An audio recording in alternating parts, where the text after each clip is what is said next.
Hello and welcome to the Truth from the Stand Deer Hunting Podcast. I'm your host, Clint Campbell, and you are listening to episode number 8. Today we're joined by Jake Ehlinger, owner of Habitat Solutions. We'll be talking about habitat and hunting strategies for small properties in high-pressured states, and Jake will be sharing an awesome buck harvest story that he caught on film.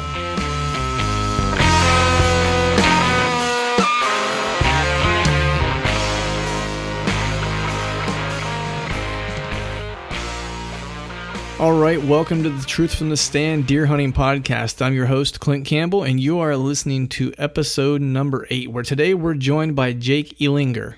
Jake is a habitat consultant, specialist, and dare I say, expert in that realm. I've had the good fortune of listening to a few of Jake's, or watching a few of Jake's videos and listening to some of his commentary. Super smart guy, very good at what he does, and very excited to talk to him today to pick his brain about all things deer hunting related strategies, especially when it comes to habitat management. He's, again, I'll say an expert when it comes to dealing with smaller properties and specifically in states with heavy hunting pressure, which for any of us who live in the Pennsylvania and Michigan type of areas are very familiar with that. But before we dive into the phone conversation with Jake, I know it's been a few weeks, might have forgotten what he sounded like, but I am joined by Phil Marchek again. How's it going, Phil? Can never forget notorious Phil Marchek. I'm here. That's right, the notorious PHIL. I know that didn't rhyme, but we'll try. So what's shaking, man? How you been? It's been a little while. It's been a little while. I have some announcements. One specifically, I'm gonna be a dad again. Bam. It still works. It still works. Yeah. Was there ever any doubt? Anyway. Different podcast. Different genre. No, but I know. I of course, for those who don't know, I work with Phil's wife, and I had known for a few weeks, but of course kept it from the audience here. Wanted to allow Phil the opportunity to break the news. I'm super stoked for you, man. That's awesome. Going to have another little hunter around, and I know you're super pumped. Yeah, definitely. Had a bit of a roller coaster with some, we'll call them red flags, but everything's been cleared up, and it seems like everything's good to go. So, awesome. Super excited. Now we just play the waiting game. Yeah, exactly. And you're in full on nesting phase, from what I can tell. Yeah, you see the different colors, huh? Yeah. Noticing the different colors, and I know you've been busy on the weekends. Yeah, it's been crazy.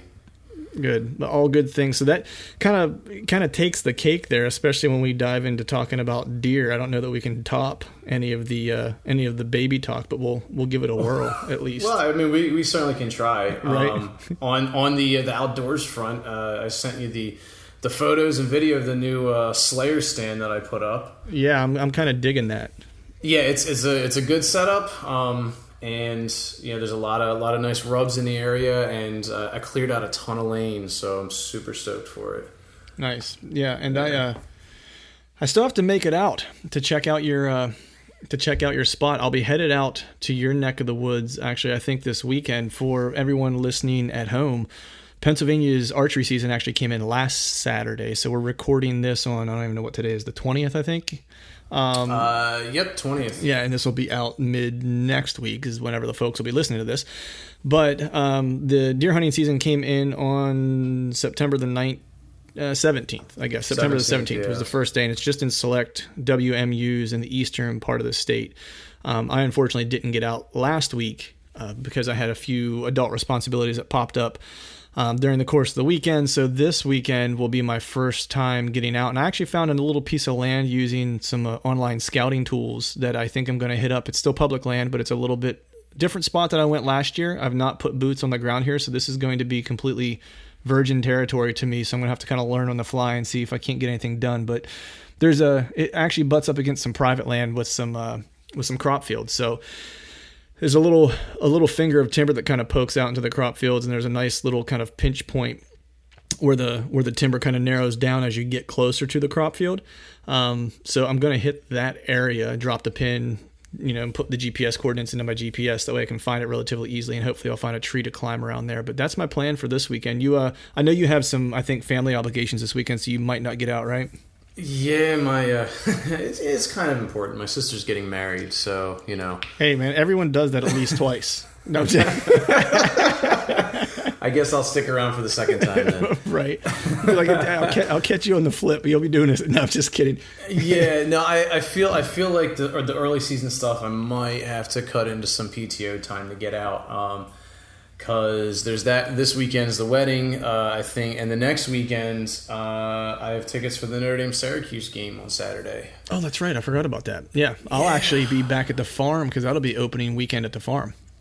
Right. Yeah. Definitely. Yeah. So I'm pretty pumped. I'm pretty pumped about that. I actually talked to Beans, and for those of you that need a reminder, Beans is what we how we refer to my father-in-law. Not sure how he got the name or why he got the name, but he's just always known as Beans now. GB. I actually talked to him last night. He was checking some cameras. He was actually on vacation up in the Massachusetts area. I'm not exactly sure where they were at in the state, but they were up north on vacation. And he just got back on Sunday, so he jumped out real quick and checked a couple cameras because we actually, I don't think I mentioned this on the podcast, but behind his house, there's about 40 acres of land that we never hunt, ever. Nobody ever hunts. And every year people see, I don't know why. Well, I do know why. Because the cabin at the farm is probably 20 minutes away from the house. So when we're there, we never really think to run up to the house. Now, he hunts it every now and then, especially during the week when there's no one there that's staying down at the cabin during the course of hunting season. He'll jump out and hunt back there. That's actually where he took a doe last year. But people have seen some nice bucks around there. It's a little bit more of a challenging hunt because there's not any... it's more big woods style hunting. I mean, I know Pennsylvania is a lot of big woods hunting, but there's not really any crop fields near where the house is. So there's not like an easy... Well, I know they're coming from here, or they're going to have to pass through here because this is where the food source is.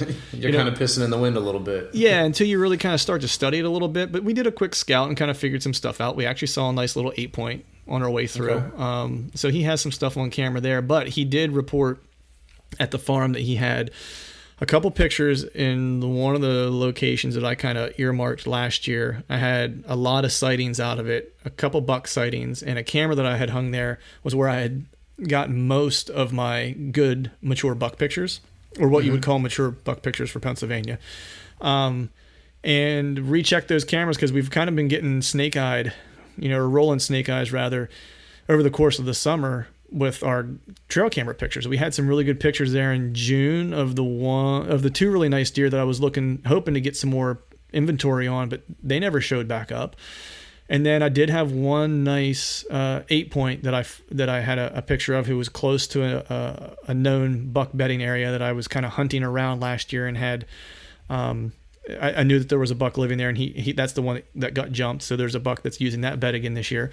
And then in this one area on a parallel path of the mountain, we have a camera, and he has a couple nice bucks that were on camera that he just saw yesterday. So I was on the fence as to whether or not I was going to go back the opening weekend because I hadn't had a lot of good intel from my cameras to tell me to go back to hunt as of late. But it seems like things have kind of picked up. So I think I'll head back, do a very non-intrusive hunt, kind of stay on the edges until I start to figure some more things out. But that's really what I've had going on. I did take my trip to Ohio. I know that we were texting back and forth during that trip, and that was a good land of the thick. Yeah, man, I tell you that was some of the thickest hiking through some of the thickest, nastiest stuff that I've ever voluntarily done. Now, I've gotten like off the beaten path on a hunt before and ended up having to make my way through some nasty stuff just because I was like, I'm not walking around this. I'm just going to barrel through it.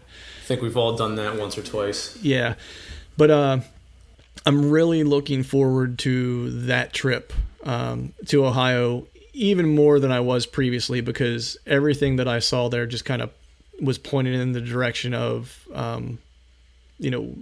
opportunity and potential. I won't say that there's going to be any, serious slaying going on necessarily because it is public land, but Eric was along with us and he's of course hunted that area and in a couple of the spots where I, dropped the GPS pin that I'm planning to go back to, they had some really good sightings over the past couple years. So I wasn't going in completely blind. It's a piece of river bottom essentially with a really kind of steep incline ridge on the opposite side, or not on the opposite side, but just across the road, I guess you will, the access road from the river itself.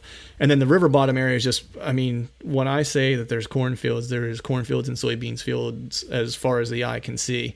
So if I'm definitely going to try to check a couple of those out, especially on evening hunts. There's a couple of nice little pinch points leading into those fields that I kind of got a nice a visual of.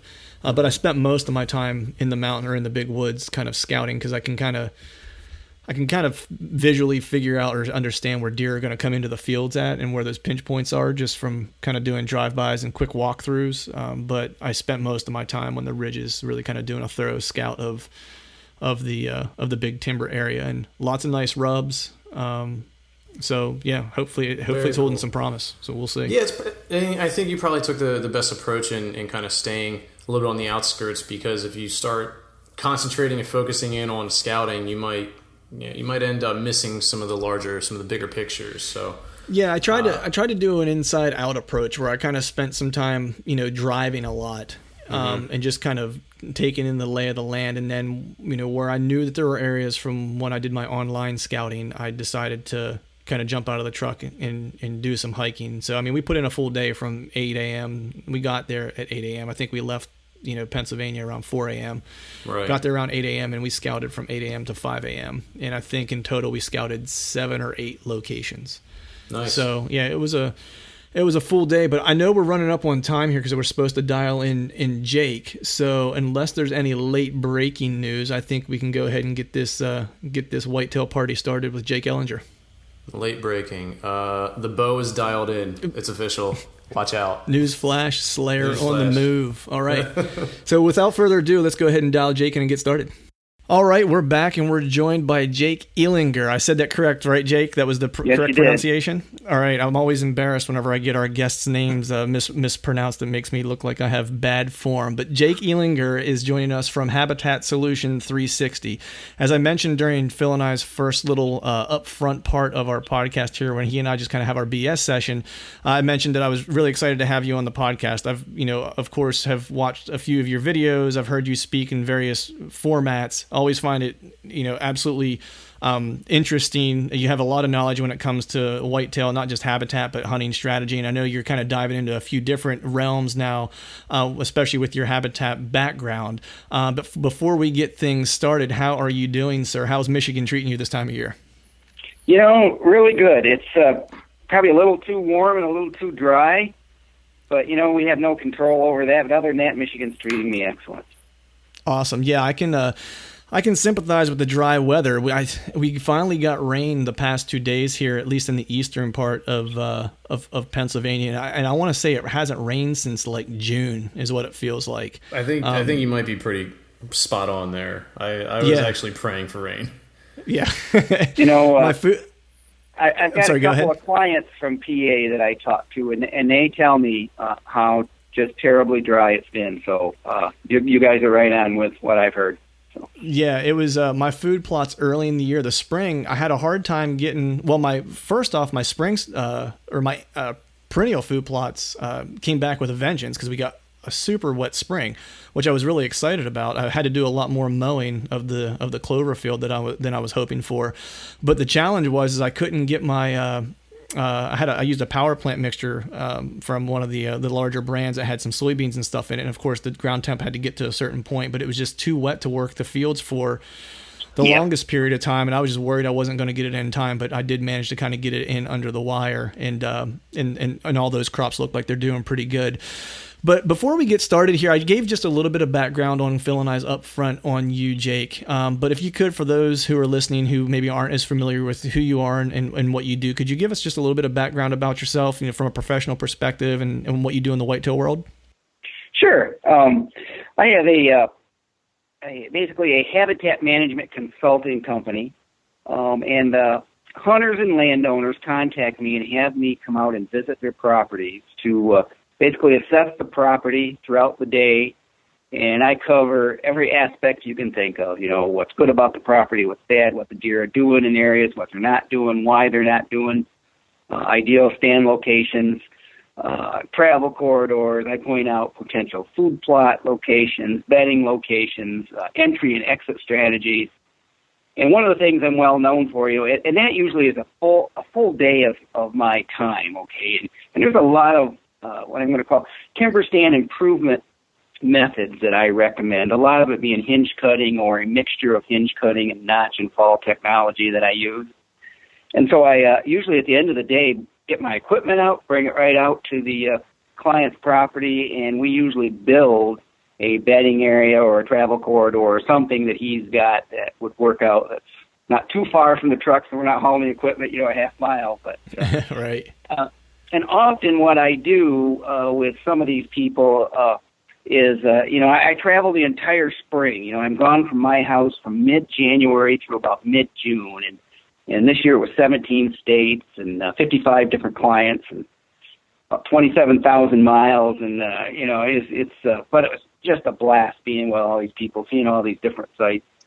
But when I eventually get back to my office and pull up the file for the property I'm working on, I go to the satellite views, and between the satellite photos and the topo maps, I develop a very detailed, highly detailed site layout plan with all the screening and the food plots and the bedding areas and stand locations and recommended use of stands, what time of the year, whether it be a morning stand, afternoon stand, and things like that. So a lot of time, a lot of energy goes into these highly detailed plans.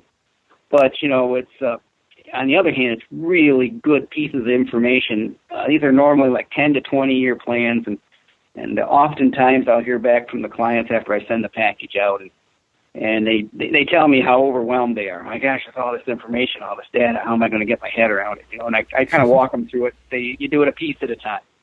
So that's what I have done for about the last 15 plus years. Prior to that, I was a mechanical engineer that loved deer hunting, but I had to make a living.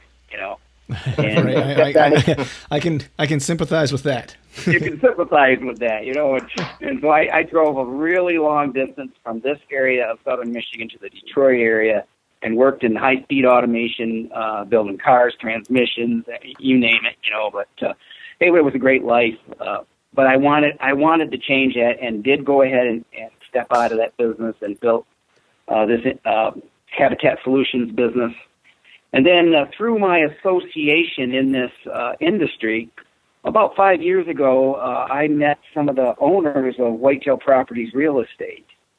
And they actually asked me to come to some of their Illinois and Missouri and Iowa properties and help them develop plans on these properties. Which I did, and just, really enjoyed, the diversity and the different property, different type of hunting style and, low hunting pressure. And got to know the guys real well. And, they, of course, were not licensed and ready to go here in Michigan, but said, geez, we'd love to, we're going to come to Michigan. We'd like to offer you the opportunity. So, they gave me their spiel. I had my chance to learn about them, see what type of company they are. So, just recently, in the last year, I've become a licensed, called land specialist. I've got my real estate license here in the state of Michigan, and I'm also listing and selling hunting land, farmland, and timber here in Michigan as well. So it's a really good mix, because I run into habitat clients that are either looking for more property, or maybe they've got their property to where they'd like it to be and would like to list it, and see if they could make a few nickels, maybe, go from 40 acres to, 60 acres, or go from 60 acres to 100 acres, but it's all working out real well. So in short, that's who I am. Nice. Yeah. The Whitetail Properties piece was interesting. I know I heard that just a few months ago. I had heard, and I also saw on Facebook, I know that you have, you list a few things on there and talk about a few of the properties. I did hear one of their, I don't know if he was the founder or who he was that works for Whitetail Properties, and what they do is really interesting. I know that I've been guilty of perusing their site and trying to convince my wife of maybe looking at land in Ohio, but we'll keep chopping the wood there and see see if we can make that happen. I might have to hit you up for a contact in Ohio. But before you said before we jump into any of the specifics that we want to talk about today, because you mentioned a couple things there that piqued my interest and kind of set off my spidey senses. But before we do that, how was your 2015 hunting season? How'd you fare this year? It was a great season. It's actually one of the best I've had, considering the weather conditions. Pretty much everybody in the Midwest knows that it was warmer at the wrong time of the year than it should have been. Yeah. The good thing is, I have a small property here, 67 acres, mm-hmm. and the great thing is I constantly test different things, and for about the last 2.5 years, I've been testing a new system in creating isolated bedding cover strictly for bucks and putting a specific type of food in that bedding cover. And last year was the first year that I really had a chance to do it in 3 different locations and then have other locations that were almost identical that I didn't use that technique and ran cameras and could see the pluses and the minuses. And so the pluses were I was able to hold a very good number of mature bucks on the property through the season. And ultimately, I did end up killing one of my target bucks. He dressed out well over 200 pounds in mid-November, so that's not a bad deer. Yeah. And he was a 10-point, probably, upper 120s. But at the time, he was not the particular deer that I thought he was. And so I'll tell anybody, hey, if I do something wrong, I made a mistake. I had a buck that I called the other 10. I had the big 10 and the other 10, and it was during muzzleloader season, and you just get a short window. You see him cutting through the pine. And, that's him. And so anyways, the sights, the crosshairs found his shoulder, touched it off, made a great shot, and walked up to him, and he's not the deer I thought he was. But he still was a good one. I wish I made those kind of mistakes. Dude, I'll make that mistake every single year if possible. Pardon? I said I'll make that mistake every single year if possible. Oh yeah, yeah. That's what I've had other people say. Geez, those are terrible problems to have. Right. But what's really impressive is that, you mentioned you have 67 acres there, and I know, that you are managing to hold some really good mature deer in a state that obviously has a long hunting heritage, but which also equals significant hunting pressure, right? Oh yeah. Yep. High hunting pressure. So the one thing you mentioned there was the isolated bedding cover with food. You were doing kind of an A/B test there, if you will. Yeah. Can you, I guess, talk a little bit about what you were trying to kind of assess there, what you were trying to get at to see what was your goal, I guess, with that test? And I'll tell you, this goes into, this subject that we're talking about, and I'm sure you've talked to other people too. I could go on for days about this subject. But, we could listen for days. Go on. Deer, the biology of a deer and the biology of a buck, okay? I'm always trying to figure out, why does a buck do what it does, and can I influence some of these things that a buck does? And one thing all of us know is that regardless of how good the cover is, the bedding is, a buck gets up every 2.5, 3 hours, moves around a little bit, feeds, eats, lays back down, as long as the bedding area is right. Now, this is prior to a buck chasing, searching, seeking does. Okay, once that starts, hey, all bets are off, man. We can't control them once their hormones are telling them what to do. But prior to that, so early on in my life, I did not believe that having food in a bedding cover made any sense. I'll have to admit, I was blockheaded about it and thought, well, you should have excellent bedding, and then you should have excellent food, and then you can just have this perfect system of deer going from bedding to food.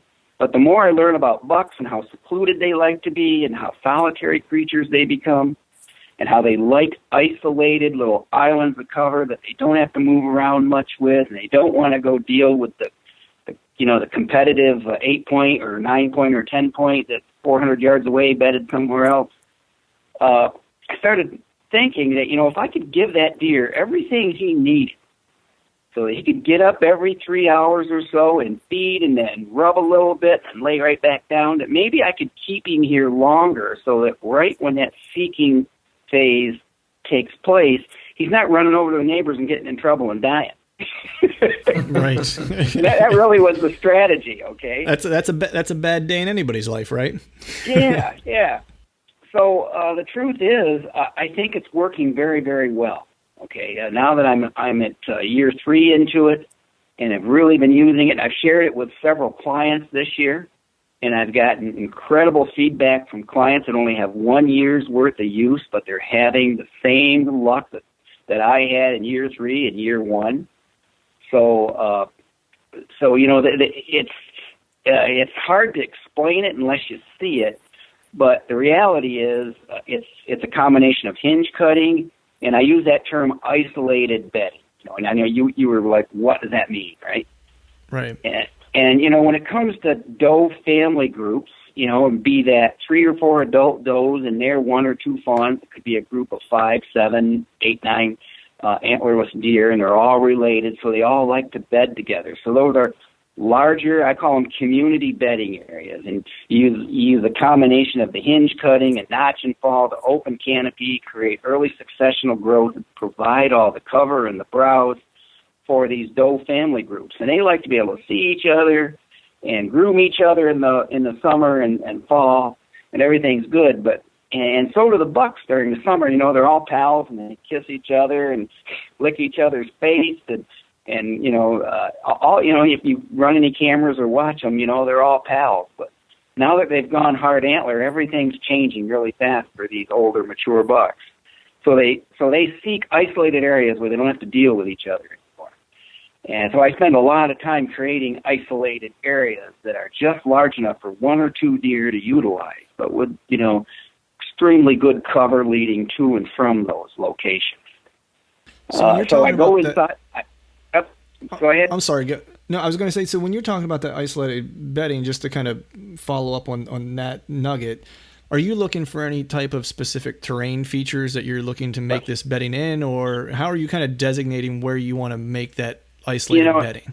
Clint, I'm glad you brought that up, because topography can have so much to do with it.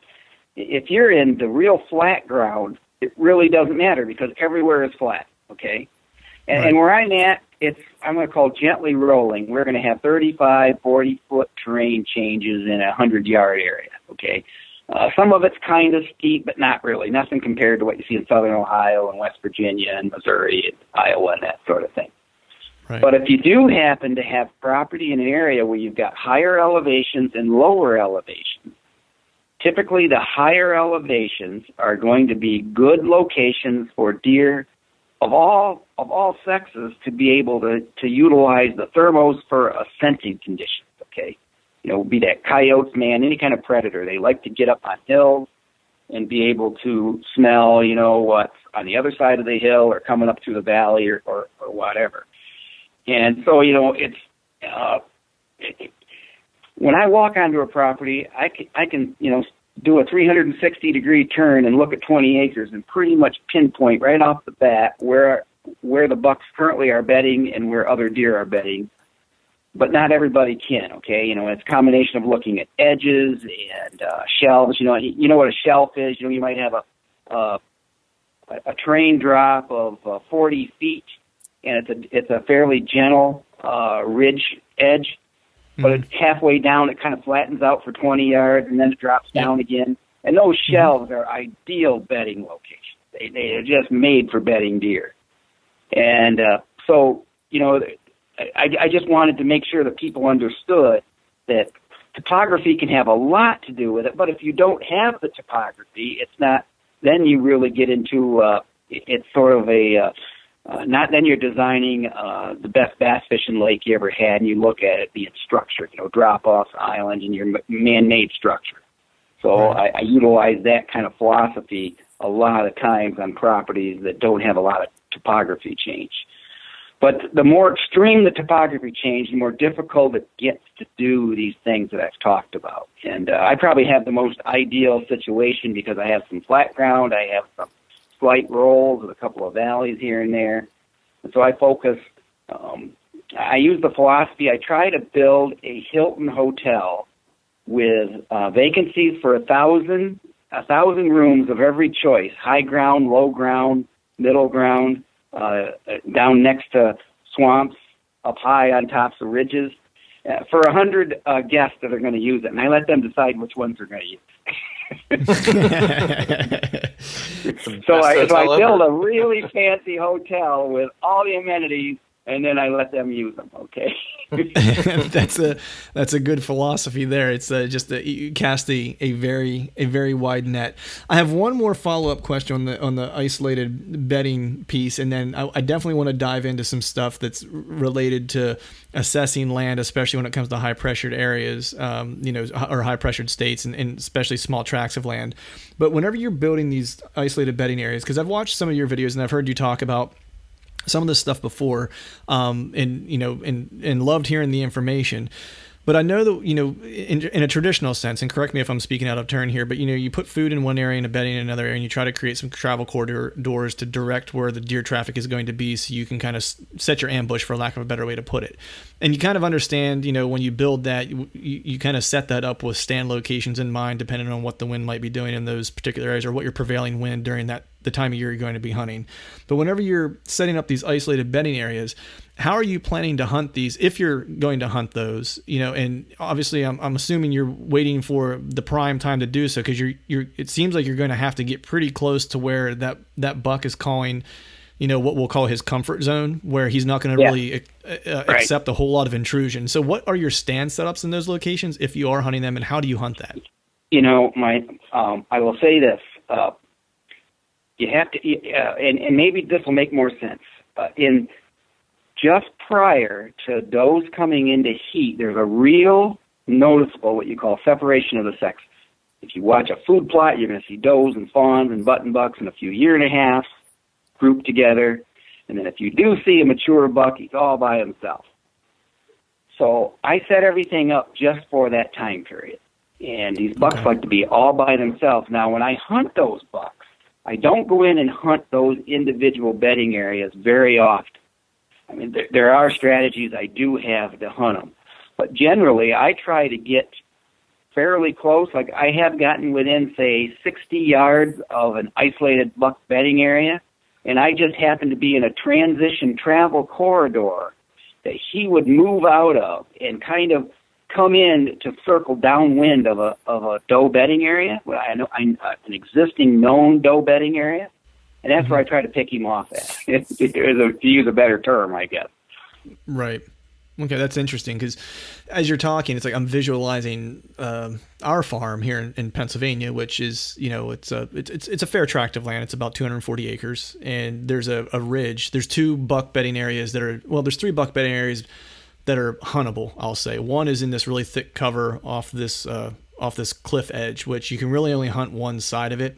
And you really kind of have to wait for him to funnel out into this saddle, into this field, is really the only place that anything coming from that bedding area is going to give you an opportunity. Right. But there's we have a mountain on one side, and I found a really nice classic buck bedding area with a big down tree, a large canopy over top of it. There's an oak flat that's not too far away, so he has, hard mass there during, roughly this time of year where he doesn't have to leave far to get food. And everything you're kind of describing it makes me feel good. As I set my hunts up in my stand locations exactly kind of how you just mentioned, which I got roughly within 60 yards where I know he's going to have to travel, because there's an edge of a thicket that was clear cut. I want to say maybe 8-9 years ago, so it's come back pretty thick now, and makes a really hard edge along our property line, and that's where I get a lot of game camera pictures, and I've had a lot of nice buck sightings in that area. Oh, good. So. Yeah, so I'm glad to hear that I was doing something right. We'll put that in the right column for right now. Yeah, you're doing it right. And when I do these habitat plans and property assessments, it's a very, I guess I'll use the term, it's a holistic approach I take, because I often have to spend 2 to 4 hours convincing these clients they're going to have to hunt differently than they have currently hunted.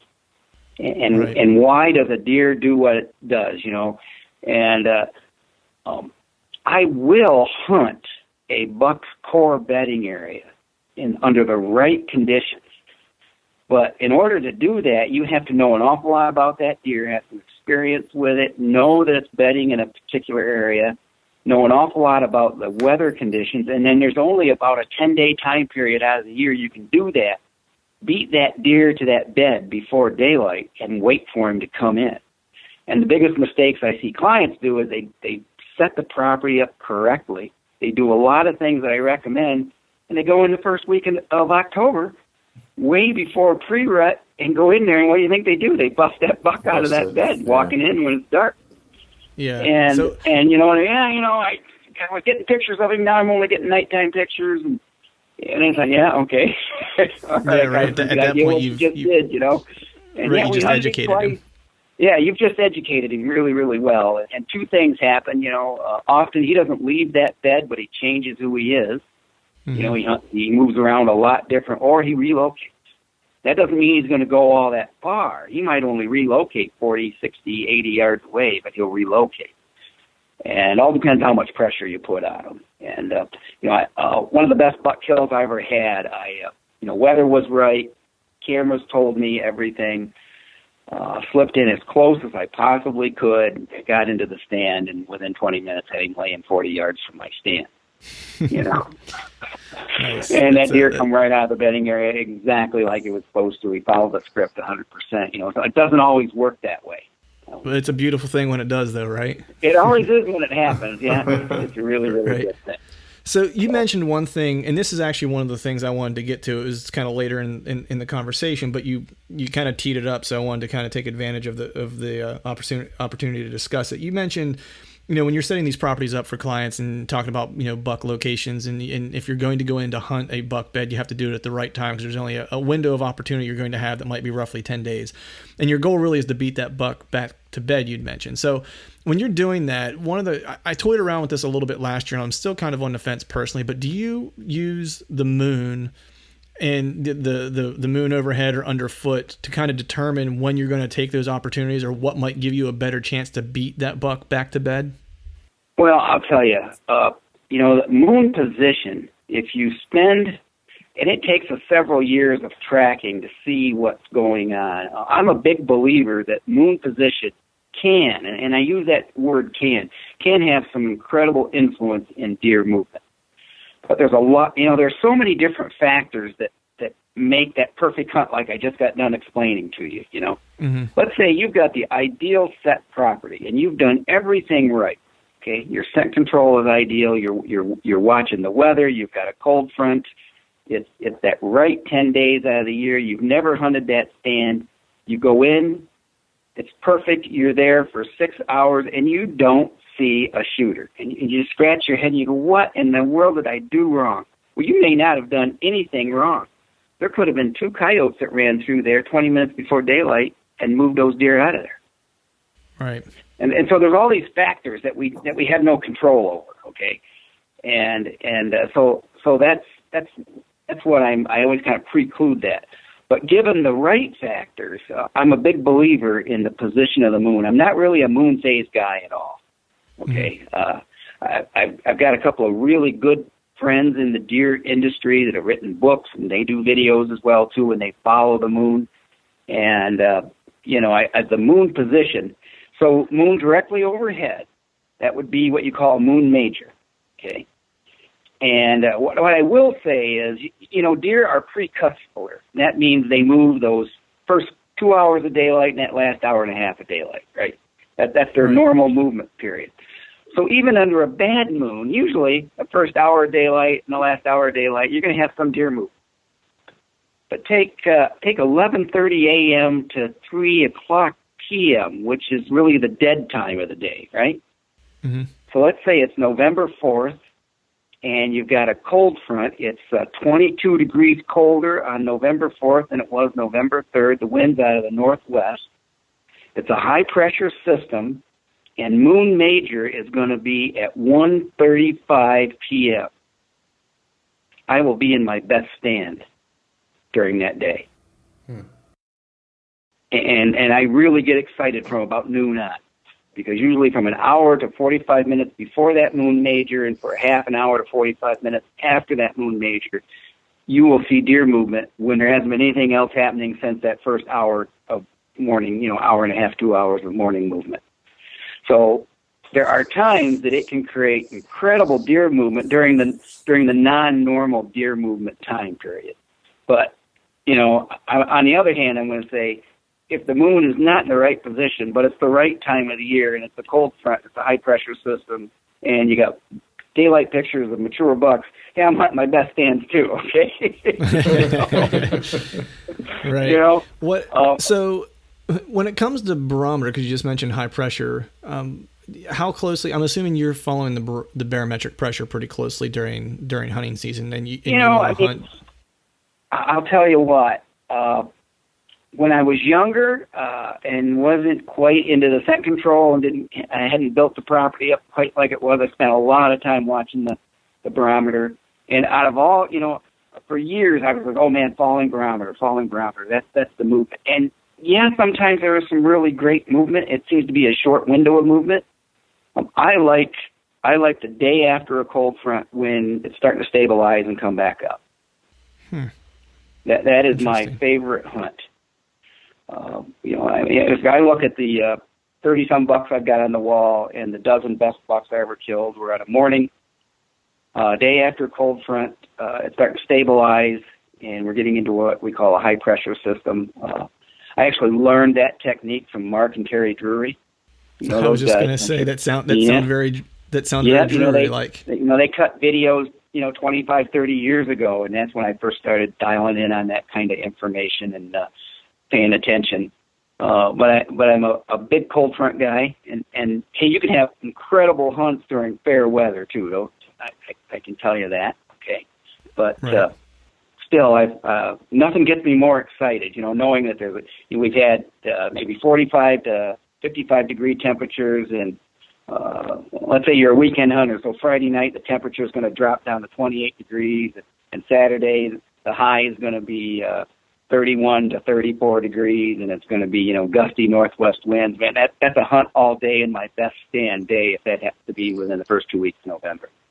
Right. Yeah. No, I agree there. That's, I know just in watching our fields, you can always kind of see, it's followed suit with what you kind of mentioned. It's like, I definitely would see more movement if there was right before the weather hit. It seems like everything's coming out to feed to kind of hunker down, if you will, to kind of prepare. Yeah. And then the day of the weather that is bad or the cold front kind of moves in, it definitely was always a little bit slower than just like you're kind of saying. It's like it's almost like they were the prisoners were released as soon as the weather, the system kind of moved through, and the weather was still, you were still getting that temperature drop maybe kind of related to what just passed through. Yeah. But the conditions were a little bit more conducive for them to get up and then to get up to move. And I definitely agree. It's like I prefer a little bit of a blustery day. It helps me kind of pattern where my scent's going to go to a degree. That way I'm not kind of playing with knives, so to speak, whenever it comes to trying to figure out where my scent cone is going to be. But just to shift gears here, I wanted to dive into another area of your expertise, which for a lot of our listeners who follow the podcast and follow the blog are from typically high pressure hunting states, so places like Pennsylvania and Michigan. Phil and I both live here in Pennsylvania, and many times, it used to be, at least when I was growing up, there was a lot more folks who had larger tracts of land and larger farms. And it seems like as I've gotten a little older, a lot of those farms have been sold off and broken up, where multiple houses now are on those pieces of property, and we don't have quite the large tracts of land that we once had. So I wanted to kind of use maybe even your property as an example, and I wanted to talk a little bit about your approach to creating great hunting habitat when it comes to a small property, and how to kind of set it up specifically when you're talking about hunting in a high pressure state. And want to kind of take it from the moment that you purchased your property, because I know this has been something that you've worked on. It wasn't, a turnkey operation or something you've been working on for a lot of years and put a lot of work into getting it to where it's at. So my first question is really, I wanted to kind of just pick your brain and discuss how you assess land versus the neighborhood, right? So it's like, especially like whether you're looking to sell or when you're looking to buy, or whether you're just assessing the land that you currently own, and how you might want to manipulate it. How much does your neighborhood play into that? And what are some of the, I guess, the first things you would kind of tell folks to look for in terms of monitoring or assessing their neighborhood and the quality and what they might need to implement on their property to get decent hunting? Yeah, I'll try and be as not real broad with that statement, try and be kind of specific. But, neighborhoods clearly have a lot to do. I'm learning an awful lot now that I'm on the real estate sales side of things, Right. I bet. Location. it's funny. The sellers were like, "Oh, that guy over there," So, Right. so they can't wait to tell you right away who the good neighbor and the bad neighbor is. But a lot of my habitat clients over the last 15 years have also said, "Hey, this neighbor over here, this is my problem neighbor. He's the one that, he hunts on the fence row." But I mean, if you have if you have a neighbor and he's got 35 coon dog houses all along your fence line, Mm-hmm. and 35 coon hounds, and his buddies come out on their motorcycles every Saturday night and shoot their handguns, Right. you probably don't really stand a good chance of having a great deer property. Right. Doesn't sound like they're practicing QDM. And the reason I tell that story is that is an honest to gosh situation I walked into about 5 years ago. And, a guy hires me to come out and do a plan, and then I start seeing what his neighbors are like. And so at the end of the day, I'm telling him he needs to put his place up for sale and start somewhere else. And that was just, he had 3 neighbors, and they all had that type of situation going on. It was I felt so bad for the guy, Right. I mean, yeah, because he basically didn't pay a whole lot of attention. He got the probably when he bought the property, he was, "Oh wow, man, I'm getting 40 acres." He's all excited, and then later Right. he found out all these situations, and maybe some of those situations develop. But Right. but I guess barring that happening, if you say you've got the normal mix of agriculture and woods and swamp and typical Midwest topography and ground, it's amazing what you can do with a property. If you can, number one, isolate bedding, okay, and that is create good bedding and create good food sources, and then you have to focus on what I call screening of access, okay. Where am I parking at? How am I accessing the hunting stand? How am I getting past the food? How am I walking past bedding areas? So my philosophy is multiple bedding locations, multiple feeding locations. If the property's 40 or more acres, then I often recommend at least 2 what I call destination food plots, and those are going to be 2 acres or larger. And that is ultimately where the deer end up at in that last half an hour to 45 minutes of daylight. But the chain of movement, the deer movement pattern is created by a number of small, what I call micro food plots that start right up pretty close to the bedding area and wind through a travel corridor system. And eventually, you take deer from bedding to feeding to maybe another location of bedding or just an area of what I'll call security cover. And it may be a flatter area, and I'll often refer to these as socialization areas. And I'll put numerous places and techniques in there for mock scrapes and mock rubs. So you can have rubbing and scraping, and then you can start getting competition amongst the bucks to start happening on that property and locations where that happens. And compartmentalization, that's it might be hard to envision it, but if you can reduce the ability for deer to see a distance and for the hunter to see any distance, and I mean 40 yards and less.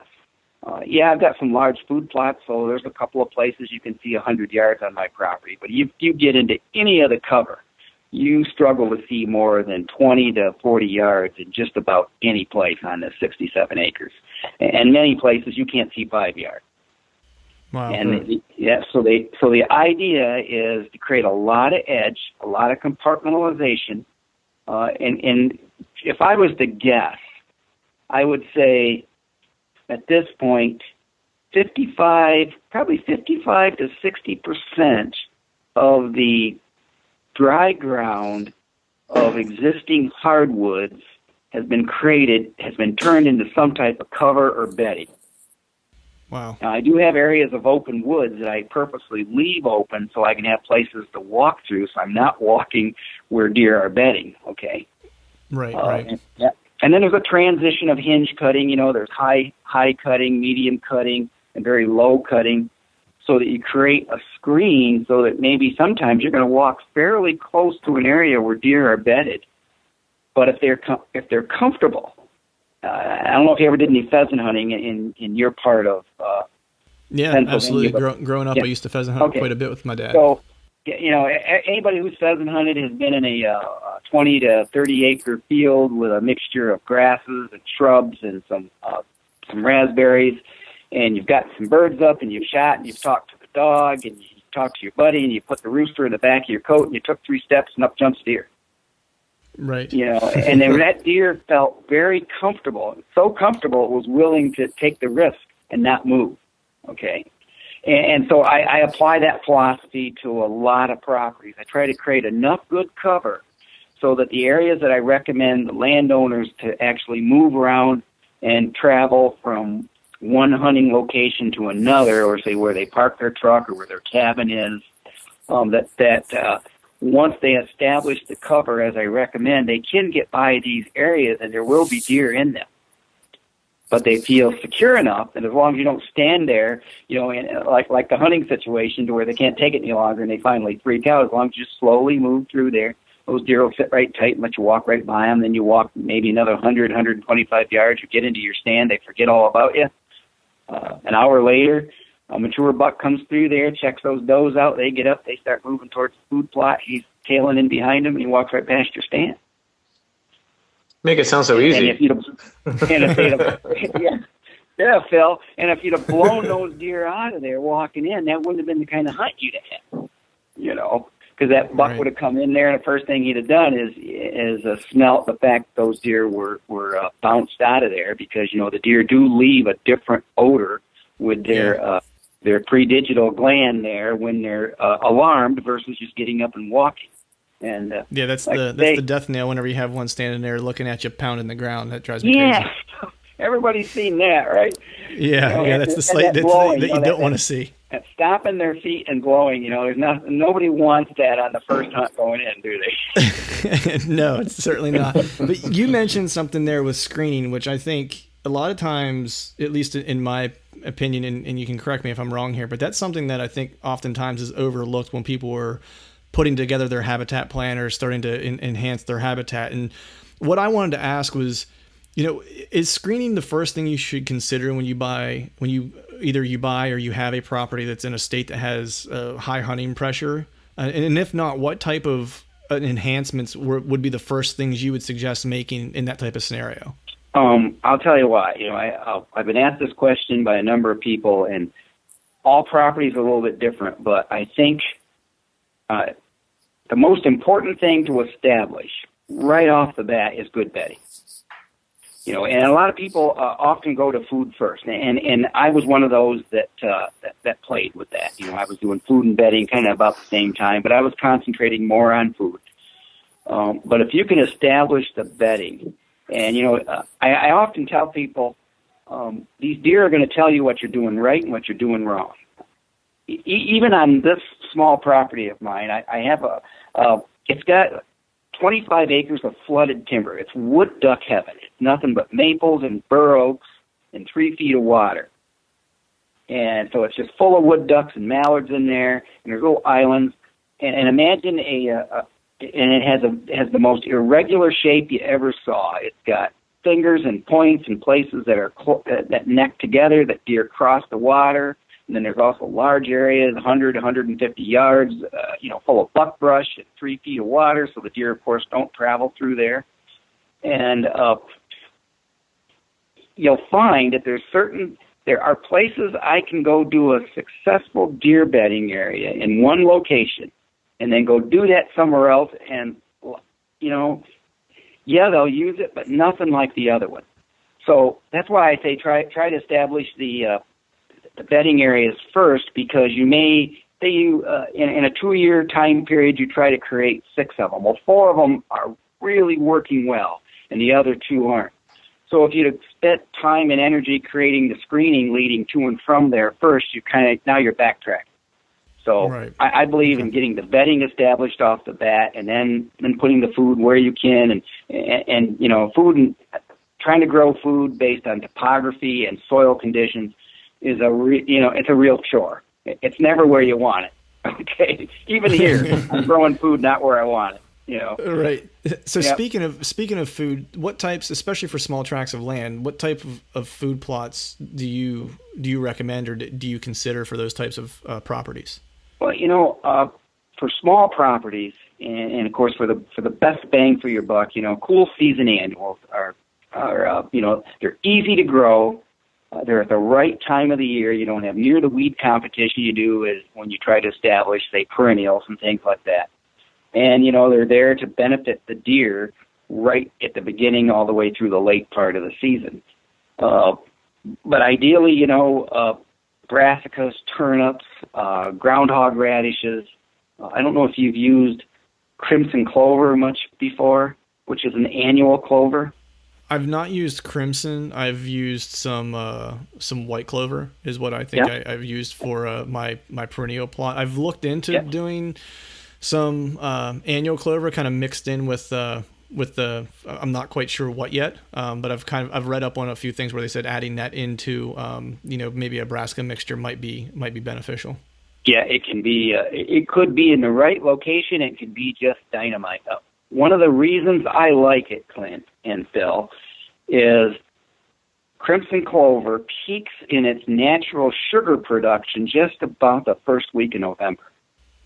How fortuitous. I mean, when it comes to a rut food source, 2 years ago, I actually took some video. I think it was 2, maybe 3. It might have been 3 falls back, but I had a video camera with me for probably close to 10 years now.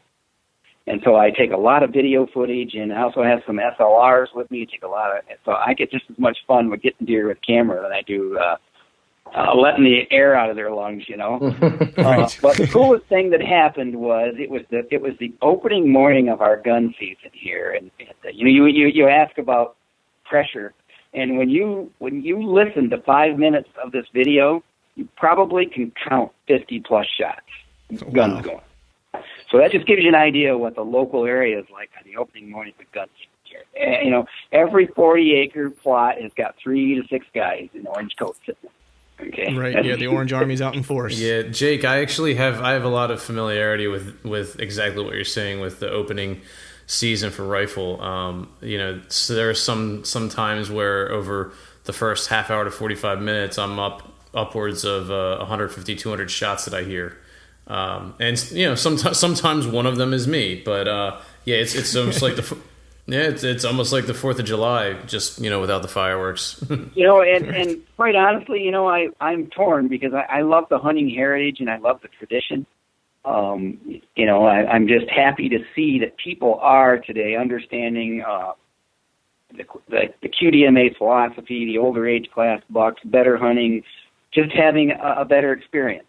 But the story I'm getting to, which is going on to crimson clover. So it's opening day. It's probably hour and a half, 2 hours into the sit, and I've got a number of bucks around me. Nothing that I'd consider a shooter, but I've got some nice 115-inch 8-pointers, some 2-year-olds, and a doe just comes screaming in 90 miles an hour and stops right in front. And behind her, you can just hear the brush cracking and the grunting. And 8 different bucks are behind this doe. She's a quite popular lady. And it's the kind of pandemonium that takes place, okay? Right. Everything is going crazy. And the top dog, he's actually the second buck to arrive. He's a really nice 8-point.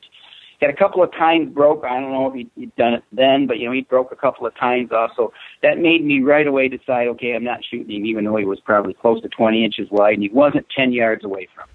Jeez. And she dives into a hinge cut and literally crawls right underneath 24-inch limbs and piles into this hinge cut 30 yards away. And all these bucks now are all in front of you, and there's 1.5 and 2.5 and probably 2, 3.5. So I figured this buck must have been about a 4.5-year-old. And he snort wheezes and just does the entire thing. And I got it on video, takes his rack, walks up to a tree, breaks the limb off, got his hair standing out on end, got his ears back, he's walking sideways, that cool posture they have. He's got it all going on, and he's just like, I am bad, and they're all giving him his space. He walks about 15 yards into this tiny little micro food plot right on the edge where this hinge cut was. That's why I was set up there. And as much as he's into, posturing and letting all the other bucks know that he's top dog and he's really interested in that doe, and he walks up and he checks out that she's under that big treetop, and then he stops and feeds in that crimson clover for about 10 minutes. And I got it all on film. He's like, oh, she's not going anywhere. I'm gonna grab something to eat. Can't do anything on an empty stomach. So that's the benefit of crimson clover at the right place and at the right time. And you'll hear some people say, "Oh, these rutting bucks they never have time to eat." Well, I beg to differ. I think they will take time to eat. Right. I think you have some video footage that might prove otherwise. Right. Yeah. So one thing I wanted to ask you, because I know a lot of times when folks are talking about improving their land with habitat enhancements and food plot and so forth.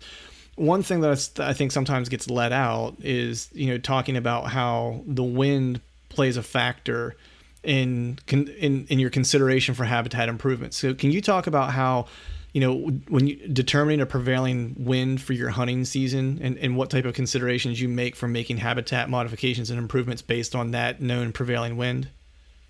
Yeah, and I'll probably I'll mention a few things, and you'll probably scratch your head and say, "Man, that guy's nuts." Over the years, I have spent a lot of time watching the wind, learning from the wind. I take the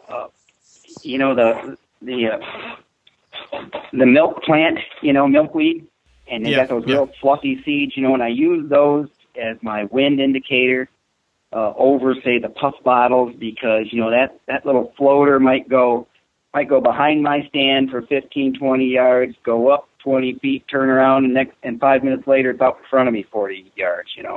And you get a real feeling for these air currents. Are number one, they're just not predictable. Right. And if you look at a true, I think they call it a wind rose. Yeah. If you look at a wind rose, you'll find that the prevailing wind is definitely less than 50%.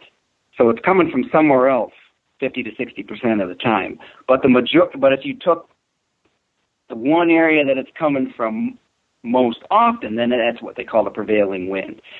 So I will set up doe bedding areas. Let's say we'll use the southwest wind, which we have a lot of here. If you were to say I have one prevailing wind, which is you call it a fair weather wind. It's a southwest wind. So I'll have a particular area, maybe a 5-acre area, and it's fairly flat with a few 20-foot rolls on it, and I'll put two large doe bedding family community hinge cuts in there. They're going to be 100, 150 yards long. They're going to be 75 yards wide, separated by about 50 yards of hardwood that I don't do any cutting. Then I do another one, almost identical, parallel to it. And then about 20 yards south of the second one, I create a very good travel corridor. Open up the canopy. I get a lot of early successional growth. I've got trees, hinge cut, laying parallel, but never hinge cut to create a fence. Some people think, I'll just build this corridor and I'll box these deer in. Well, at least in high-pressured states, I found that these bucks don't like to use a travel corridor that they can't go right or left from in any immediate area, But what I'm getting at is I find that these mature bucks like to travel downwind of a known doe bedding area. So then I will create a barrier on the opposite side of that corridor that might be 10 to 15 yards wide with some hinge cutting next to a great big giant oak that I put a tree stand in up 22 feet. And I hunt out of that tree stand directly downwind of that known doe bedding area in that type of a wind, say southwest wind, because I know that these mature bucks are going to be downwind of those doe areas, cruising, looking for does, trying to use their nose. They're trying to be as efficient as they can. And most of the time, these bucks like to move with their nose angling into the wind, but often I see them do a technique called tailwinding. And I don't know if you guys have run into that before. No, I've heard of it before. I don't know. Is that where you're? I mean, I've heard folks talk about hunting a wind that is almost wrong for you and almost wrong for the deer and almost right for you. Is that similar? Yeah. Where actually the wind would be, say, to this deer's back. Instead of that deer trying to angle with its nose into the wind, or angling into the wind, because they never go perfectly straight into it, hey, they got places to travel. But right. But sometimes they'll do, that most of the time they want to get out of their bedding area or their security area and move nose into the wind of some level. But I have seen them do the opposite, and that is tailwinding, and that's when they're in a very secure area they feel very comfortable with. They never run into people there, So right, I was gonna say they would have to be pretty confident, I would think, to use that technique. They do, and just to answer the question about wind direction, one of the reasons I'm such a scent control nut is I don't think. The wind is, if I spend 4 hours hunting, I don't care what, unless it's a 15 to 30 mile an hour blistery day, that's the only day I really know which way my scent is dispersing to. In a lighter wind, I think during that 4 hour hunt, that deer can smell me 360 degrees around me. So that's my philosophy on, having really good scent control is I just do everything I can to reduce it. I certainly can't get rid of all of it. My goal is to have that deer that is 25 yards away think I'm about 125 yards away. Right. Yeah.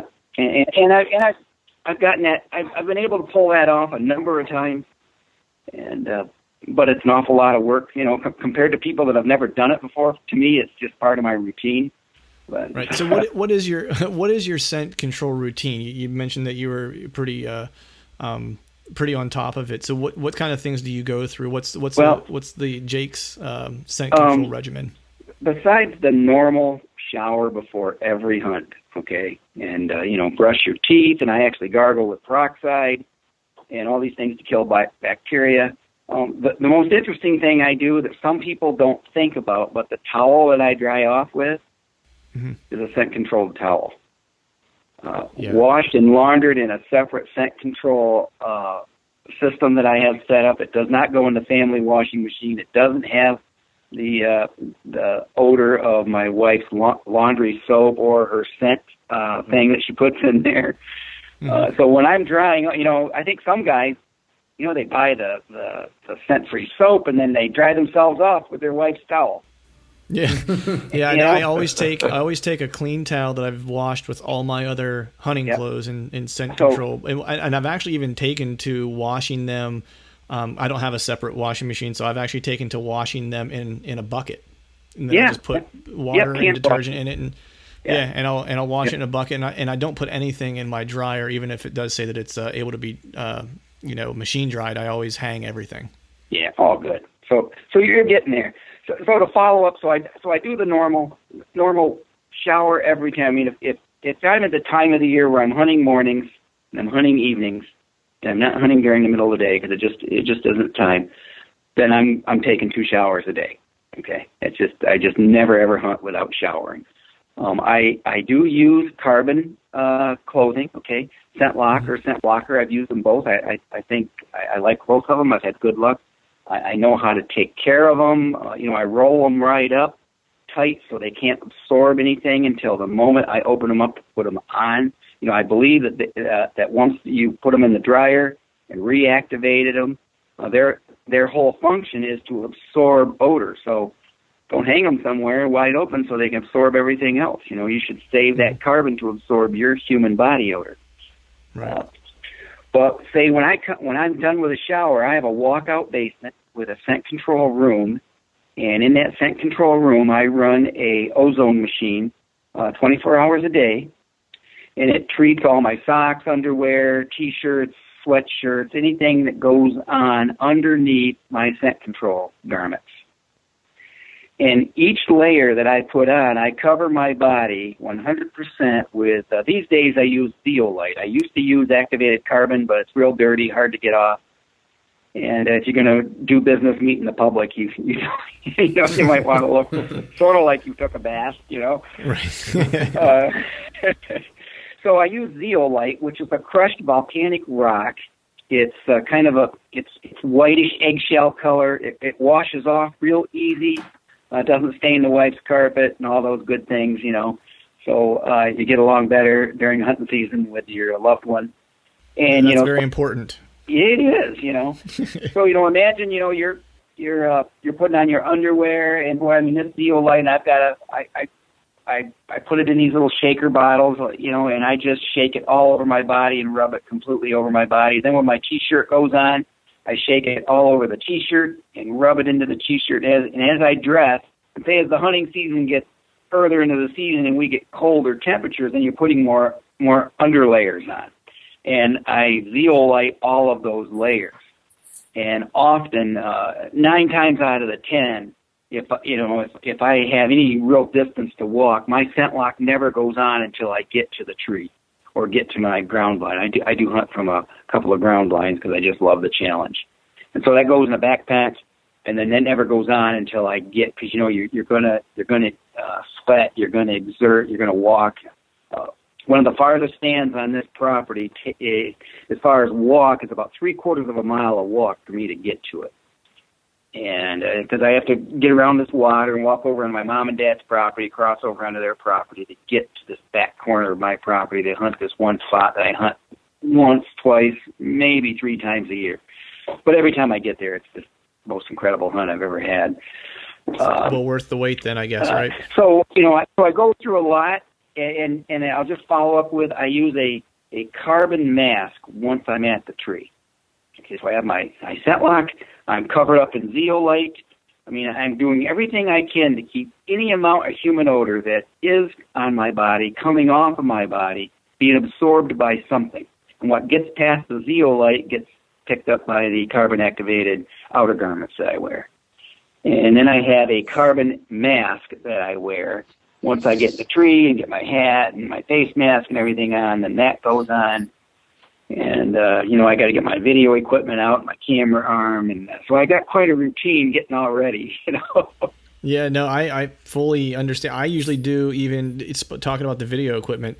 I started self-filming my hunts last year, and so I actually do, during the off season, I'll do a handful of voyages up the tree just to kind of get my routine together, so I'm not wasting time trying to remember. So everything goes up. I'm a creature of habit too. I'm really anal about that type of stuff. Everything has to happen in the same sequence every time. Oh yeah. or else I feel like I'm going to forget something. But you'd mentioned that stand that you have to take the very long route around to get to, that's kind of in the corner of your property and your folks' property. So one of the questions that I was kind of thinking about, and I'm sure some other folks might be thinking of this, especially when it comes to smaller properties, and say, your farm you've been working on for, several decades now, if I'm not mistaken, and have it set up, from everything I've seen online and stuff, it's set up with great care, and is obviously producing great results for you as well. So considering that you have, someone has a piece of property that they've done the work that they need to do to set up some good quality hunting for themselves, whenever you're talking about certain stand locations, how many times or how often, especially when you're talking about small properties, should you be hunting these stands before, considering that they would be getting burnt out? Because you don't want to overhunt a location. And what's kind of your rule of thumb for that? Well, I'll tell you what I live by, and some people will just scratch their head. I can hunt a stand the first time I've ever hunted it. Have an incredible hunt like that one I talked to you about, doe comes in there, eight bucks behind her, it's hot, okay? I will not be in that stand the next day. Right. I just won't go in it. Now, on this small property, to give you a little threshold, 67 acres, got to remember 20-plus acres of it is flooded timber, so there's really 40 acres of huntable ground.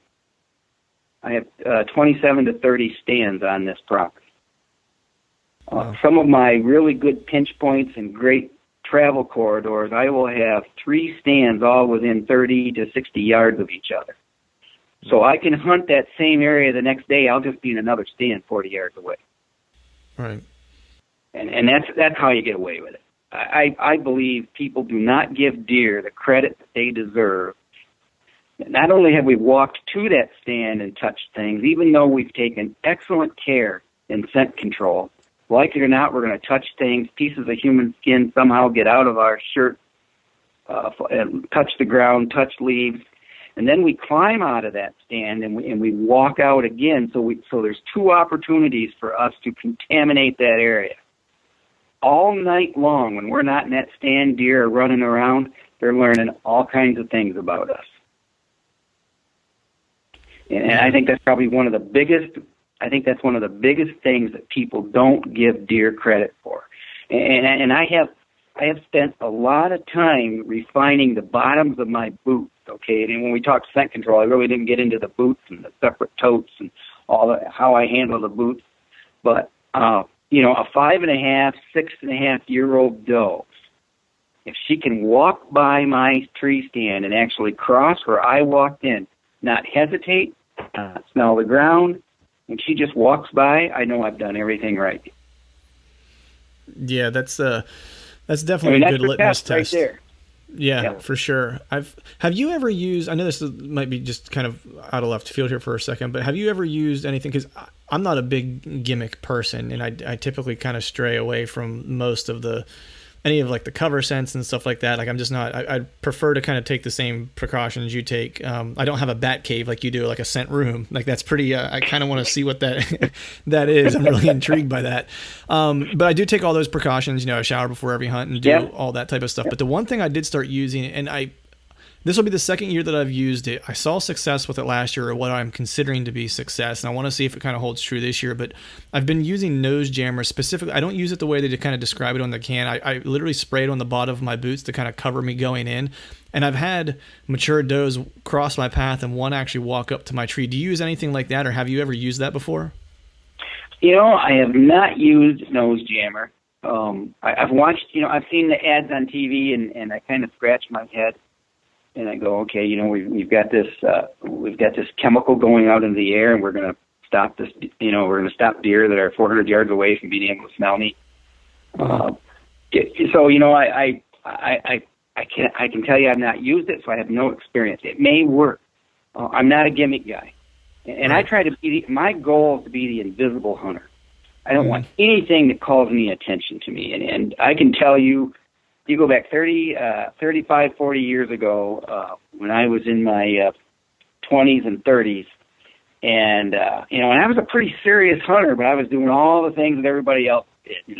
I was getting the doe urine, and if you could buy it, I got a hold of it. Okay, right. And I ruined more hunts than I just changed. Yeah. And I literally watched it unfold in front of me enough times to know that I created my own destiny. So I haven't. I have not used it. I've had other people that I don't know that well say they've had good luck with it. So if it's worked for you, hey, there's got to be something there that's working. And right. I do think that's probably where if there's going to be a revolutionary product, I think that's where it's going to come from. This scent control, this trying to eliminate what naturally comes out of our body, is a big deal. Okay, right. But if we can do something to keep the animal from smelling what comes out of our body, then I think whoever does that and really invents that mousetrap is going to have the ultimate product and is going to be a bazillionaire.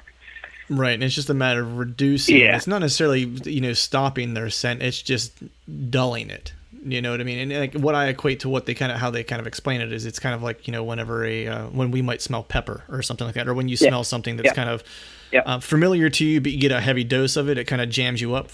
No pun intended, but jams you up for a second. I think that's what their intent is, and you're right. I mean, their olfactory senses are insane. I was at a seminar learning about some of this stuff, and their ability to smell is that 24 hours after you cross a trail or cut a trail in the woods, a deer could come by and not only tell that you were there, but they could tell that Jake was at this spot, Phil was at this spot, and Clint was at this spot over here. They can actually get down to actually tell who the person was, like the specific person. Yeah, because you know what? They are exactly that way with each individual deer in the local deer herd. They know exactly who has been where. And I don't know if you've ever hunted from a tree stand and been there at the right time and could smell deer. Oh, man, that's one of my favorite things. I had a buck 2 years ago roll up on me during the rut that I could smell him before he got to me. Yep. I have a number of times I've got this one just incredible pinch point funnel that is just so much fun to hunt. And boy, oftentimes you hear the splashing of the water because they cross water as they come to me. And you'll hear the water, you'll see the ripples in the water, and it's real thick, and you can't see the deer, but you can smell them first. It's like, oh, right. Man, you know that buck smell, Oh, yeah, you get excited because he's coming. And I've actually had big does during the rut and smell them, too. They got a pretty good odor there for a few days as well. So they're all rutted up. I came home and told my wife that story, and she thought I was crazy that I could smell deer. But Phil, those were pretty much all the questions. You've covered pretty much every topic that I want to cover, and I want to be sensitive to your time because I could sit here and literally listening to you for 24 hours talk about deer. I'm getting just quite the education, and every time I hear you talk or watch your videos, it's nothing short of extremely educational. So, Phil, do you have any additional questions before we begin to wrap things up here? You're gonna have to let me pick up my brain matter from the floor and put it back where it belongs because my mind's just been blown.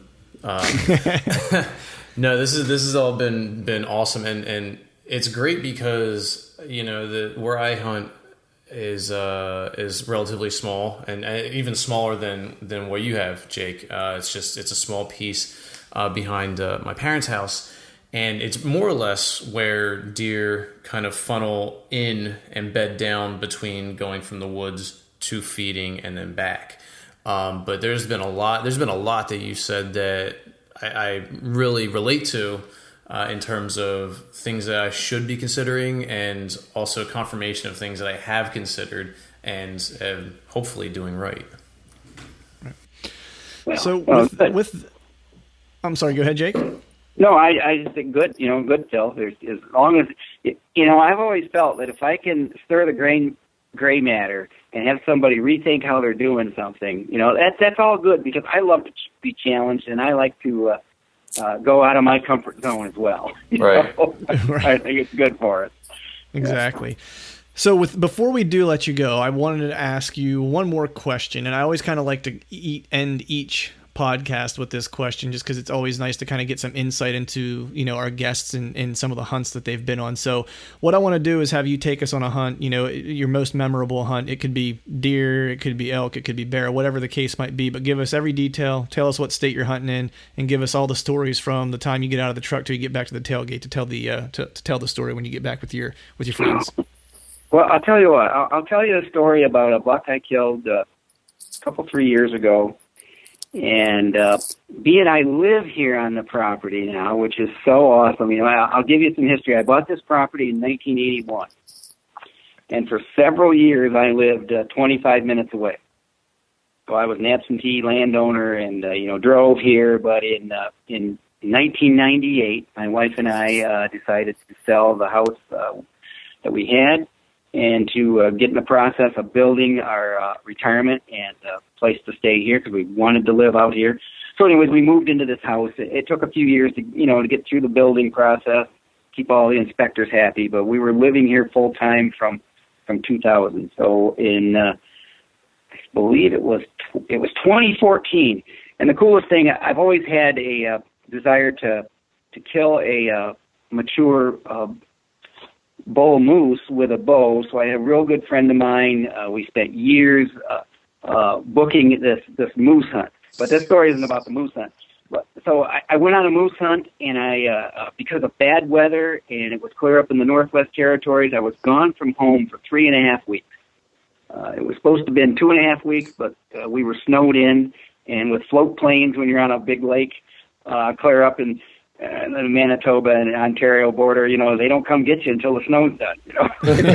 You're there. That's how it works. And so about every 3 days, we'd get this message that, nope, we can't come get you till maybe Saturday. And Saturday would come, nope, maybe Wednesday, And the way there was lots of food. But what I'm getting at is I had a really cool buck that I'd been watching for 3.5 to 4 years, and it decided he was my target buck. And I had lots and lots of photos of him during the summertime, bachelor groups and stuff. And just before I left on the hunt in mid-September, I got some good hard antler pictures, and he had readjusted his pattern a little bit, but not all that much. And so, you figure I'm gone from about this time of the year, from 17th to 19th September, and I didn't get back home until about the 14th of October. And I missed, the first couple of weeks of bow season, but that's no big deal because I don't hunt a lot in early bow season anymore, other than maybe just big does. So the first thing I do is I start moving cameras around trying to figure out where this buck is at. I spend a couple of weeks, and I can't find him. I'm just not getting any pictures. And so now I'm like, geez, the feeling, and you probably know this feeling, Phil and Clint both. Oh my gosh, somebody's killed it, right? Yeah.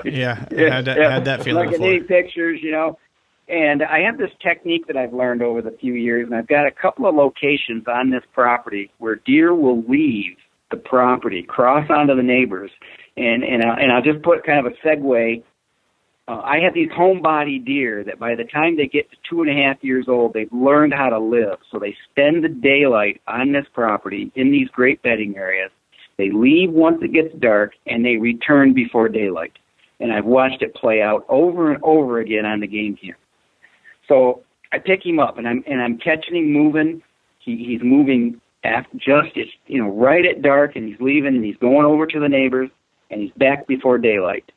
And so now we're getting close to the end of October, and I'm getting the occasional daylight picture, and I go ahead and take a risk, middle of the day in a rainstorm, and I move a game camera into an area where I've got a small little hourglass food plot with an active scrape. Put that camera on there. I give it 3 days, and I go, I can't wait. I got to get in there. I got to find out. We got a front coming in tomorrow night. I pull the card, and I have dozens of pictures of this buck working the scrape during daylight. I'm like, oh man, he's here, and now I'm convinced he's in a particular bedding area, which is on a peninsula. So the hunt starts on and this happens to be November 2nd, and that morning of November 2nd, I hunted a stand where I didn't want to pressure him too much. I thought because of the morning, I'm not going to go in tight on his bedding area. And although I did see some really good deer, I did not see that particular buck. So I get back in from hunting. I get a call from a real good friend of mine. He says, hey, I've just killed a monster. I need your help. I go over there. I help him out with it. Turned out to be a giant 8-point, one of the biggest 8 points I've ever scored before, well into the mid-150s as an 8-point. Wow. That's so nice. we high five and take pictures and all that stuff and congratulate each other. And he goes, what are you going to do? And I say, hey, I'm going to go back, take a shower, and go hunt. I got a buck I'm going to kill tonight. He kind of jokes with me. And so I do all my scent control. The wind has shifted to a south-southwest. It's fair weather. It's November 2nd. I just know that this buck is bedded on this peninsula, and I've got a pinch point funnel ladder stand about 22 feet up in a double bur oak, giant bur oak, and I've got Christmas tree limbs tied all around, so even when I'm in it, nobody ever knows I'm in this stand, okay? I've never even hunted the stand all year long. So it's November 2nd. I slip in really early because that particular night, the moon major was early. It was like 10 or 15 minutes after 4, and it doesn't even get dark until about 6:30, 7 o'clock, okay? Right. So I'm in early. Like I'm going to say it's 2:30 in the afternoon. I'm all scent controlled up, and of course, I pack in my clothes, my dress, put my outer garments on right at the base of the tree. I go up, I get my camera, all that stuff going. I shoot a Matthews bow, an old Matthews, but hey, if it still shoots good, why start with anything new? Mm-hmm. And so I'm in this camera or in this stand, and I'm looking west, and I'm over just an incredible area where there's a lot of rubs and scrapes, and it's just always been a good area. And the bedding area is maybe 55, 60 yards away, and I'll bet you it took me 30 minutes to go that last 40 yards. Okay, I'd take a step and then stop, and I just snuck right in. So I get into the stand, I get my camera going, and I'm testing. And you said, Clint, you do a lot of filming. So you know how you open up your camera and you test it, you kind of zoom in and zoom out, just kind of look into the. And about that time, I hear something moving, and here's a 2.5-year-old buck, about a 100 to 110-inch buck, right out in front of me, right where I expect, and he came from this bedding area. So I'm just kind of zooming in on him. My bow's hanging on the bow hanger. And I'm, and he's out in front of me about 20, 22 yards. And, I'm just looking through the viewfinder at him, and on the edge of the viewfinder, I see this giant rat come into the viewfinder. And that buck that I've been trying to hunt has snuck in there, just quiet as a mouse. And he's watching this other younger buck working a licking branch and stuff. And, man, I'm fooling with the camera, and my bow's hanging, and I got 2 bucks within 20 yards of me, and my target buck right there broadside at 20 yards. And boy, it was a bit tense, but I decided to make the commitment that I was going to get this kill on video. Mm-hmm. And so he moved around a little bit, and I slid the camera out and zoomed in on him and got my bow down. And basically, there was 2 or 3 places where I drew on him, and there was a stick or a limb in the way, and I let down. And then I think the third time I drew on him, everything was great, and I hit what appeared to be a little bit far back, but because of his angle, it turned out to be a great shot. And he mule kicked, and again, this was like just after 4 o'clock in the afternoon, right at Moon Major. I shot that deer almost within 5 minutes of Moon Major. He spun around. I got a great video. He was centered in the frame and the whole 9 yards. And, then the woods was silent, but when he went about 30 to 40 yards away, I saw him come to a stop, and I'm watching. And it's real thick over there because he's going back towards the bedding area that he came from, but he didn't make it quite all the way in. And I'm kind of watching, and I go, geez, did I just see him go down? It looked to me like, how you're trying to convince yourself that's what you saw, but I wasn't sure that's what I saw. So it's very early in the hunt yet. And so I get my binoculars out and I look, and sure enough, I can find my arrow, and it's just red blood arrow. And you zoom in with your binoculars and you can see red blood around the arrow on the leaves. I go, yeah, boy, great. Everything's just the way I was hoping. So I decided I'm going to sit here until dark. There's no reason to push it.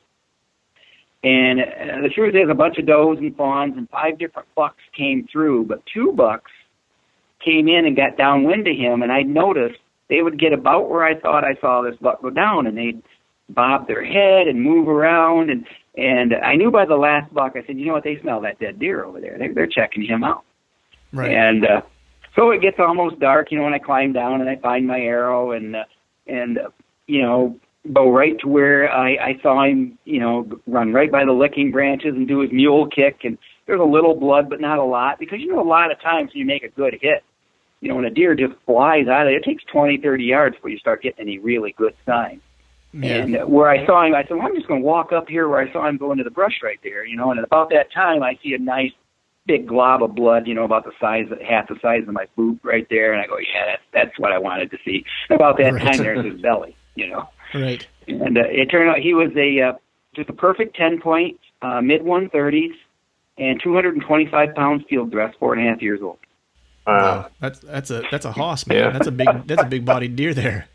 And that's the longest deer I've ever killed. I've hung a lot of deer here on this place. I've got my spot where I hang them, and that deer, I could not get his feet off the ground.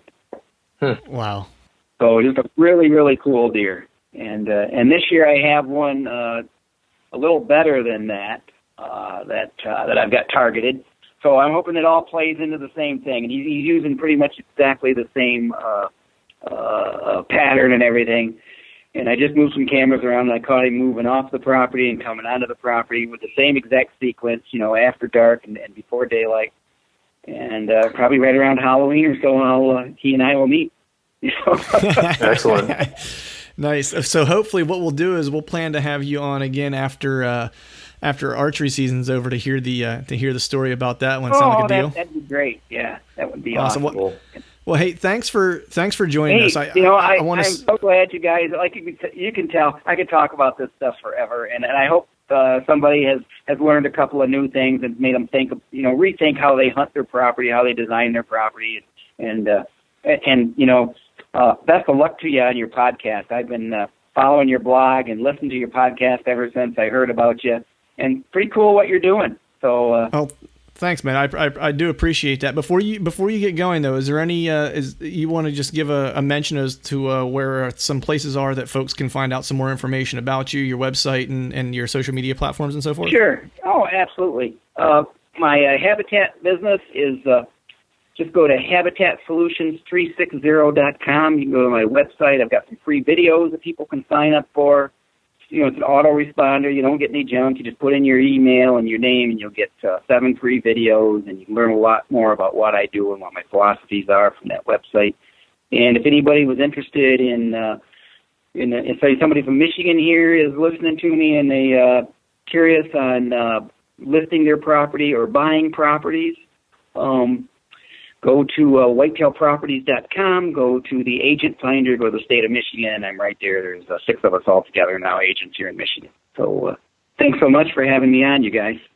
Yeah, you bet. Absolutely. And I'll make sure to put those mentions in the show links too. That way, if any of the folks are listening to this want to hop on there and get a quick link to find some more information about Jake, I'll make sure that those are in there. So thanks again so much, Jake. Had an awesome time talking to you. Good luck this season, and I'll definitely we'll catch up with you again soon and talk about how your 2016 season went. Awesome, and great hunting for you guys too. Have a safe and great hunting season. All right, awesome. Thanks Jake. Appreciate it. All right, yeah, you're welcome. Bye-bye.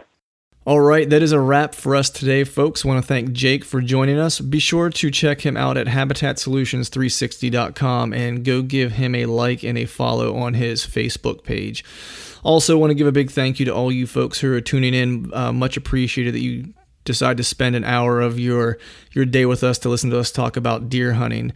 If you're enjoying the podcast, please feel free to subscribe to the feed via iTunes, Stitcher, and Google Play. And if you're enjoying the content of the podcast, please leave us a 5-star rating on iTunes. We'd be very much appreciative of that. And until next time, we'll see you.